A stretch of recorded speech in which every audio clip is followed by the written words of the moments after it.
Hey folks, this is something that I am going to do a few of these of. I don't really have a solid plan of exactly what I'm going to do and how often I'm going to do them. These don't have a script. This is basically just me talking off the cuff about topics related to, what I do, career, history, what I've released. These will be timed exclusives on Steve Buster, so Steve Buster sees these first, and then a few weeks later they'll go on public. Since these are just discussions and not anything like made exclusively for the service.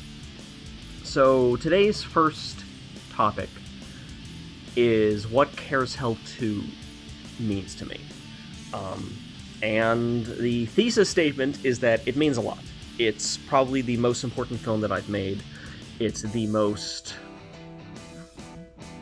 I don't want to say emotional, but it is. It is the most emotional thing that I've made. It's the thing that connects the most to how I feel, what I want to say, what I wish I had. A lot of stuff. And I probably should have written the script. This is going to be everywhere. Another thing that it means to me is just creativity and originality. This is a sequel to something that, if we're, I'm so far away, that if we're being honest, like the first CarousHELL I'm proud of it, I still love it, I think it's a legitimately great indie horror comedy. I still think that, years later, 5-6 years later. But if you take away, like, the CarousHELL and my writing for the characters, which are still unique, and it is part of the film for sure, but if you take those away, it's just a standard slasher movie. It's a slasher comedy. That's it. There's not much to it in terms of, like, there's not much when it comes to themes and ideas. Like, we still have the question of Duke asking, who am I? And that's always important to me, to still have, like, an arc and, like, a reason and real motivation for these characters, even the monsters. But you can't do that again. Like, this, it would have been the easiest thing in the world to just have Duke get mad at someone else and him kill a bunch of people throughout the film, and that's that. And a lot of the fans will probably be happy with that, but I wouldn't be happy with that as a creator. To me, a sequel needs to justify its existence, and it needs to have a reason why it needs to exist alongside the original. If it's just the original again, then why watch the sequel when you can watch the original? Like, because the kills are a little different, or like the plot's a little different, or the characters are a little different. To me, that's not enough. I like it when a sequel either really pushes forward the themes that were introduced in the first film, like really advance it, or is completely different in terms of like tone and idea and themes and stuff. Like a new story that is actually continuing the characters. Like, a lot of people, not the majority, and their opinions are valid, but a lot of people simply don't like that it's not a slasher movie. Like, they wanted another slasher movie, they wanted another horror comedy, and that's it, and they don't like how much the movie is about the fatherhood, or how much of the movie is about, Duke discovering his past, or Duke realizing that he's more than just a killer. Like, they just wanted kills. Like, they're disappointed that there's not more killing, and that's it, that's all they care about. But that's boring to me. Like, I wouldn't have made the sequel if that's all the sequel is going to be. And some people think that this was jumping the shark. I think that's off base. This was not a jump of the shark. This was not like some ridiculous thing that we pulled out of our asses while making the sequel to be like, oh, let's go big. Like, no, like, the plot of CarousHELL 2 was mostly decided when we were shooting CarousHELL 1. Like, this has always been the plan from the get-go, and we didn't, like, jump the shark to get people in, we didn't jump the shark to get new fans, or to, like, justify what we were doing. This was the decision from the start. To me, that's not jumping the shark. Like, you cannot like the film, you cannot like the creative decisions, and again, that's valid. Like, I don't want to dismiss anyone that simply doesn't like the movie. These things are so subjective. So subjective. But this was always the plan. Literally the only part of the plan that was changed because of the fans is, spoilers, but if we're able to make a CarousHELL 3, Joe the Pizza Guy will be back. And that's because of fan demand. Fans love Joe. They kept on asking, is Joe coming back? Is Joe coming back? Is Joe coming back? Originally, Joe died. Joe canonically died, was the original plan. But so many people loved Joe and kept asking for Joe that, we'll give the fans what they want in this sense. But that's not going to change the story that I wanted to tell with CarousHELL 3 if we're able to make CarousHELL 3. And to me, that's kind of the most important thing as a creator. At the end of the day, these are products. At the end of the day, these are things that I'm selling. I need to make money on. Gizmo Cat's here, so she hops up. I may need to fix the camera. I do need to sell things. I need to make the fans happy, but at the same time, I can't just do that. Like, everything that I do is walking this fine line of what do I want to do as a creator? How do I make the fans happy? It is both. And there's like 2 kills that we added to CarousHELL 2 specifically because we felt, there's less kills in this. Some of the fans will be let down by that. But let's add in a couple more to make the fans happier. So, we got the extra kill in the opening, we killed the Karen during the montage. We did still keep that stuff in mind. But we didn't want to just have Duke kill 20 people while he's learning to be a father, while he's learning that he doesn't have to be a killer, because that would clash so much with the themes. And as for the themes themselves, it's continuing the theme of the first film, of who am I? The first movie, Duke was like, who am I? Oh, I'm a killer. That's what I am. And this film is realizing that there is light in his life that he never had before, or at least that he couldn't remember. He's more than a killer. He's a father. He's a person. He's someone's hero. He's someone's role model. What does that mean for him? And it means trying your best. It doesn't mean being perfect. It just means trying your best. Some folks have taken real offense with the idea of Duke becoming an anti-hero all of a sudden. Like they just wanted Duke to be a villain. But the first movie, Duke is the protagonist. Arguably, Duke is the hero of the first film. Lunchbox is a piece of shit. That's the Lunchbox is the villain of the film. A lot of the people Duke kills are not good people. They don't deserve to be killed. They don't deserve murder. And that's something that Duke is going to be conflicted with and have to think about and live with, that he killed a lot of innocent people. But Duke is the good guy in the first movie. So him continuing to be the good guy in the sequel always made sense to me. Granted, we made the villains more obvious by making them literally Nazis, but Duke has always been the anti-hero. That was always the plan with Duke. I never wanted Duke to be Jason Voorhees. Duke was always going to be the puppets from Puppet Master.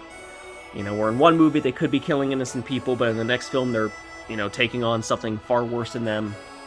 That's the idea of Duke, and it always has been. And we're going to keep that going, if we're able to make the third film or future films. That's a big maybe on the feature films. So that, I'll be honest, that did always confuse me whenever people were annoyed that Duke shifted to stop being a bad guy, because he never was. So how much of that is on me as the creator, and how much of that is on people for just missing the point. And this will sound crappy and narcissistic, but a lot of times audiences do miss the point. A lot of times audiences just don't understand, no matter how clear you make it. Like Preston in the first film was a piece of garbage, womanizer. And the entire film, he's insulted, he's shit on, he has coffee thrown in his face, he's tased. The entire film is explaining that being the kind of person Preston is bad. That's the point. I don't know how much more clear I could have put it, but everyone hates Preston, everyone's insulting Preston. And yet I still got a review for the first film that was basically saying oh, this movie is for people that like to be womanizers and treat women bad and be like Preston. I'm no! That's the exact opposite of what the movie explains with Preston. But again, how much of that is me, how much of that is them? In that scenario, I think that's them. In that scenario, not always. What else about CarousHELL 2? I just wanted something that feels good. I wanted something that, people cared about, what I do, I really want to make people laugh and smile and enjoy themselves and have a good time and forget about how bad the world is or how bad their life is for an hour and a half. But with CarousHELL 2, in addition to making people laugh and feel good, I wanted to kind of fill them with a little bit of optimism, a little bit of idea of, like, there are really bad people and really bad things that happen in life, but, if we're trying to make ourselves better and we're trying to help each other and help the people that need help, we can make things better, and we can, stop the bad from always winning. We can't stop it from winning every time, but we can stop it from... how can I word that better? Bad will still win sometimes, but we can make bad win less. That's a better way to put it. I don't want people to lose sight of light. And, to me, that's what matters when making a movie like this. Not every movie has to be like this. I wouldn't argue every movie has to be like this. And at the end of the day, I still care about fun. If a movie's not fun or entertaining, most of the time, I'm not going to be a big fan of it. That doesn't mean everything has to be a comedy or silly or anything, I think Batman v Superman is a very serious, thematic, dark film. Not dark. I don't think it's dark. I think it's serious. But it's still also a lot of fun, in my opinion. Just to give, a gauge of what I mean by fun. I don't just mean Gremlins 2. I also consider a movie like Batman v Superman to be fun in the way that it's done. And, it's a lot to think about. And again, I didn't have a script for this, I probably should have. But when we were writing CarousHELL 2, we knew it was going to be more divisive. We knew it was going to be... Because we know horror fans. There's a lot of horror fans that don't like change. It's simple as that. I'm not saying this to be insulting, I'm not saying this as necessarily a negative, because again, that's a valid position, but we know that. And that's a fact. A lot of horror fans don't like change. Look at how many times an original film will fail while another Friday the 13th fan film becomes a huge hit. At least relatively speaking. If CarousHELL 2 had as many views and sales as the last two Friday the 13th fan films I know of, I'd be making the third one right now. And that's okay. But it's because it's familiar. So when we already have an original, unfamiliar, new franchise, for the lack of a better word, because it's not a franchise, a new series, like CarousHELL, where people did connect with it and people did like it and people liked what we did, it's a risk to change that, to change any of it. We kept Duke. We kept the same level of gory kills, even though there's less of them. We kept the humor, but we changed the plot to not be a revenge story anymore, and sometimes that's enough. Sometimes that's enough to make someone go, well, it's not for me anymore. And that's okay. I know I lost some people with CarousHELL 2, and that's a bummer. But at the same time, I had someone reach out to me. I'm not going to say their name, not going to say their gender, but they reached out to me, and they basically explained that they had been in a really bad spot. They were feeling, suicidal. They're feeling very depressed and down, and they got their Kickstarter copy of CarousHELL 2 in, and they finally watched it, and they just explained how funny the movie was that made them feel so much better, that the kills was exactly what they wanted. They were even better than the first one, so they enjoyed that. They liked the music, they liked the show, everything, but the part that really stuck out was they basically said that they used to have a really good relationship with their father. That their father was the most important person in their life, and always defended them and protected them and did everything that he could to be a good dad. And they had lost their father, some years ago. Doesn't matter when or how, but their father was no longer around. And watching CarousHELL 2, seeing the relationship between the father and the son, between Duke and Robbie, and how Duke protected him and did everything that he could, and they saw that and they decided that they didn't want to let their dad down by killing themselves. They didn't want to disappoint their dad. They wanted to try to be as good as their dad was, and they basically said that CarousHELL 2 at least was the trigger of them deciding to not kill themselves. And at the end of the day, if CarousHELL 2 truly made like one person still be alive, that matters a billion times more than 1,000 fans saying like, this wasn't enough of a slasher. I don't care.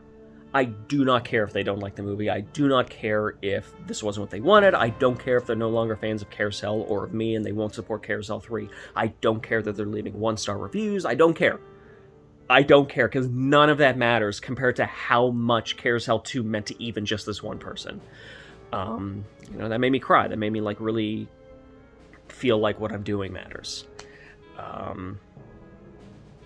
And we'll see what happens next. That's kind of why I do what I do. It's to make people feel a little bit better, and to get a message like that, that like something I created matters so much to someone, and the themes like connected so much with someone, that makes me feel like I'm on the right path. Even if people aren't liking it, even if people feel that it's the wrong choice, it was definitely the right choice.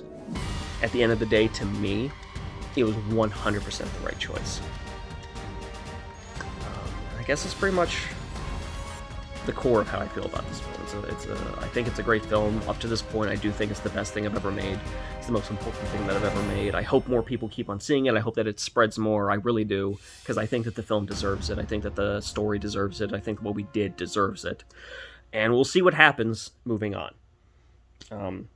I will say, for the people that think Duke shouldn't be an anti-hero or a villain, Duke is a selfish piece of garbage that will do anything to protect his tribe.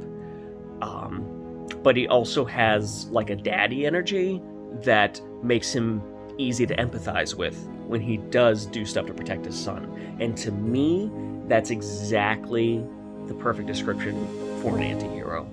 So if you're expecting the third film to be Duke being a bad guy again, I'm telling you right now, that's not going to happen. But Duke is still Duke. And I think Duke is, even as he betters himself and discovers who he is and like comes to terms with like what he has done, Duke in the third film, personality-wise, is going to be the same Duke from the first film. He's just going to have a lot more inner monologue and inner thoughts to understand what he should do in life. So, thanks for listening to me ramble. This is how I feel about CarousHEll 2. If you haven't checked it out yet, please consider it. You can watch it digitally on stevebuster.com for a few bucks a month, where my entire library is. You can buy a copy. silverspotlightfilms.com, best way to support us. Steve Buster, second best. And honestly, if you want to check it out, if you want to see a wonderful story between a unicorn father and son while he kills a bunch of Nazis, but you don't want to spend anything right now, you can't afford it, times are hard, I understand, it is on Tubi. It is on Tubi TV. Please watch it with ads. Don't use an ad blocker, that is all I ask. And I hope you enjoyed. I hope that you see kind of what we were doing with it. I hope that you're able to enjoy the idea of it. So thanks again for watching. I don't know when I'll do the next part of this, and I don't have a plan. I just want to talk. And that's it. So please enjoy the rest of your day. I hope that you're safe. I hope that you're happy, and well, as happy as you can be. No pressure. And I hope that whatever today is, it goes as well as possible for you. Thanks.